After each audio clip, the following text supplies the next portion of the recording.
I will give you 1 month to pray 1 hour a day straight for 1 month. And then bumalik ka sa akin, sabi mo, Brad, okay. Madali pala yan. Kasi minsan 20 lang yan eh. Palusot. Yung mga busy at walang oras. Actually, maraming oras yan eh. Yeah. Oo. That's right, Brad. I agree. Yeah, maraming oras yan. Ako, trabaho ko, caregiver ako eh. One-on-one. Bumabiyahe ako dun sa mga places kung saan ko naalagaan yung alaga ko. Now, don't tell me na ikaw, naghahanap buhay din ako eh. Diba? May kotse ka, may kotse ako. May bahay ka, wala akong bahay. So, lamang ka na. Diba? Asawa mo nandito, asawa ko wala dito. Ibig sabihin, pag uwi sa'yo, may magpupuna sa'yo, may hahalik sa'yo, sa akin wala. Di lamang ka pa rin. Diba? Ngayon, tatanungin kita, bakit mas blessed ka ngayon pagkatapos wala kang ibibigay? Come on. You should have plenty to give kasi lahat na sa'yo eh. Ako, I have blessed. Pero sa aking pagkukulang, tayo ko pagbigay. Sino yung challenge mo sa mga kapatid natin eh. Give. Kasi once na nasubukan mo makakali kayo. Once na nasubukan. Ganyan nangyari kay Peter nung nakadik sila eh. Even death, embrace death eh. Kasi gusto ko na pumunta kay Lord. Kasi sobrang ganda kasi sa totoo lang. Kaya yung hamon ko eh. Taste and see. Tikman mo muna. Once na natikman mo yan, makikita, wow pala. Grabe pala yun. Yan. Walang kapalit. Nakaka-addict. Sabi nga iba, katulad na ito, Sunday, masyal ako. The whole day sa week ko, is either pinapractice ko iba after work. Kasi ang work ko minsan hanggang 6 o'clock. Tatakbo ako ng Hercules from San Leandro para turuan sila ng choir para sa Sunday. No? And then tatakbo ako sa Concord Saturday for CLP nila. Ibig sabihin, wala ka na enjoyment. Sabi sa iyo. Correct. That's right. Sabi sa inyo, hindi ako nag-enjoy. Yeah. Pagpunta ko doon, may kape. Pagpunta ko doon, may fruits.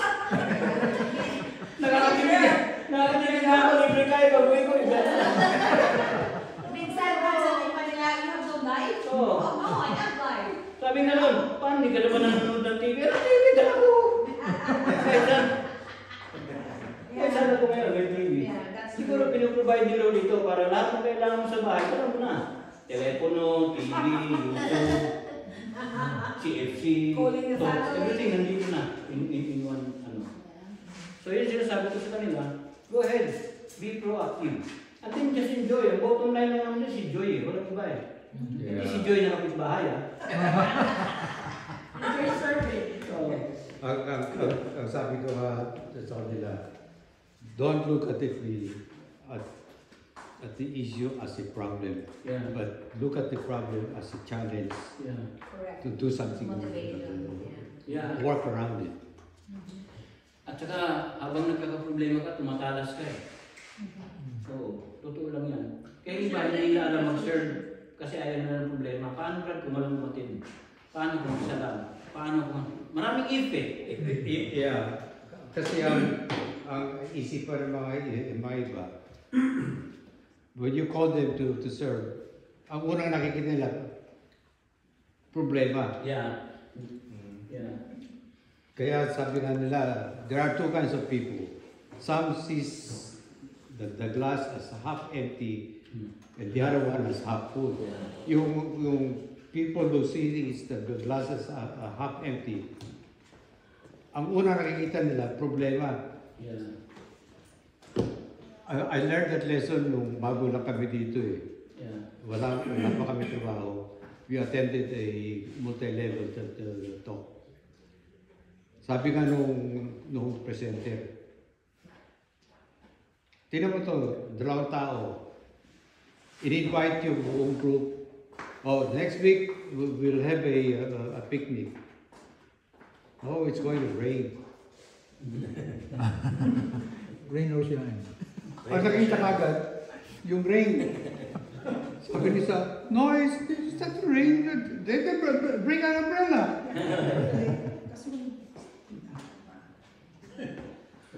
Yung naalala ko yung first household head. Ang first household head ko si Joe Joe Yamamoto. Kaya unang household head ko, una. Wala akong nakita problema sa kanya na hindi nasusolve. Example. Brother Joe, ang layo kasi ng Tokyo pa ako. Kasi alam mo Manny, kaya ka nang problema kasi walang focus doon eh. Sabi ni Brother Joe, no? Eto, mag-CLP ka doon para hindi ka na pupunta rito. How about that? Kita mo? Ganyan siya magsalita. Oo. Dati lang ano, minsan malalayo kasi nung household namin sa Manila, lalayo eh. Tapos sabi naman sa amin, ganito lang. Ang technique niyan, dalawa lang reason for you not to attend. Either you're sick or you're dead. Pero pag sinasabi niya na hindi hindi siya seryoso pero seryoso. Totoo yan, pero alam mo, what happened to Metro Manila doon sa aming sektor? 13 clusters. Wow. At alam mo ang isang chapter, 100 members dapat. Ganon. Si John nung araw, so grabe, before the separation na, bago nagkaroon ng problema. Kasi biglang bumagsak kami ng 8 clusters nung pagkahiwalayan. Pero before that, we were 13 clusters. Sa ng simbahan, puno, gawad kalinga dito, gawad kalinga doon. Talagang parang kabuti doon. Yung bali was assigned. Ako na-assign ako sa area, lugar Towerville, to oversee the construction of 3 tatlong lugar. Isang Japanese village sa isang yung mga graduate ng UST na nag-donate. Hindi naman sila mga CFC. So, ako yung nag-oversee ng construction ng mga bahay doon. So, anyway, ganun si Joe. Pero pag nag-utos siya, alam mo, hindi ka mapapahiya kasi pag sinabi niya, Mani, punta ka doon. Pagdating mo, nandun siya, Brad. Nagugulat ka. Hindi po pwede pag, Mani, punta ka doon. Tapos sabi, wala si Brother Joe, pwede ka nang umuwi. Hindi pwede ka, pagkita ka niya. Unahan ka niya eh. Minsan tatago, Mani, saan ang prayer meeting? Brother Joe, dito sa GSIS Village. Nasaan ka ba? Palanding ng aeroplano. Galing sa mission na landing aeroplano, pupunta pa ng household meeting. Hindi ka pwedeng pa-pitik-pitik sa kanya, abutan ka talaga. Believe ako doon. And marami na akong service na napuntahan. So, siguro bilagin natin. Ikwento ko na lang para maging natin. So, I started as household head ng Servants of the Lord. And then pag-uwi ko, I already went to mission. Siguro mga 1996, 97. Nag-mission ako sa mga Pilipinas. Wala namang training yun eh. So, Cagayan Valley, Isabela, nag-assistant provincial coordinator ng Isabela. And then, I had the mission for Ilocos Sur. Ako nang mission head doon. So, pagkatapos dyan, ginawa ko sa Servants of the Lord sa Port. Pagkatapos, sinila ako sa Health Ministry. Pero anong ginagawa ni Manny sa Health Ministry? Ang doktor yan. Pero ako yung gumawa ng grupo to, yung documentation. Kasi kailangan niya kasi may mga nagdo-donate ng mga gamot sa Europe, from ganyan, kung saan USA, para doon sa surgical. Kasi nag-o-opera yan sila Joe eh. Hindi yan basta-basta medical mission, chichikapin ka lang, no? Yung surgical nila, talaga major. Yung goiter, los-los, lipoma, mga gano'n. Major talaga yan. In partnership doon sa mga local na. So, nag-serve ako dyan. Nag-serve din ako sa Tecton. Ito na yung Tecton, wala dito yun. Tecton is a branch ng social ministry ng CFC kung saan tayo nag-iisip ng mga livelihood para doon sa mga kapatid natin sa gawad kalinga ng araw. Yeah. So ako yung bumukuha ng profile. Kasi halimbawa, i-declare, Brother Manny, itong mabibigyan ng ng pangalan ito, ng housing. Yung nasa ilalim ng tulay ng Marikina. Pupuntahan ko ngayon yan. Mag-ihalubila ko sa kanya, magkukwento, paano kayo nabubuhay, Brad, nung ginagawa mo? Titinda ng isda, Brad. Saan ka kumukuha ng isda? Ano, binibili namin sa palengke. Saan ka kumukuha ng puhunan? 5-6. Yun. Ililista ko na yung pangalan ito, 5-6. So bakit? Kasi meron tayong co-ops eh. Okay? So ikaw ngayon, lilipat ka. Ang hanap buhay mo, ganoon pa rin. Pero hindi ka na magbabayad ng 5-6. Pautangin ka ng Corpus Profess ng 5,000 to start. Okay? So that's the Tecton Group. Member ako niyan. Ibang mga engineers, katulad namin, nagtuturo kami ng welding in partnership with TESDA. Hindi Tesla. Kasi ang TESDA is a government arm yan. Nagtitrain para magkaroon ng certificate so that we will be able to apply for jobs. Ang iba sa atin, hindi naman graduate sa college. Yeah. Hindi sila makakapagtrabaho. Occasional.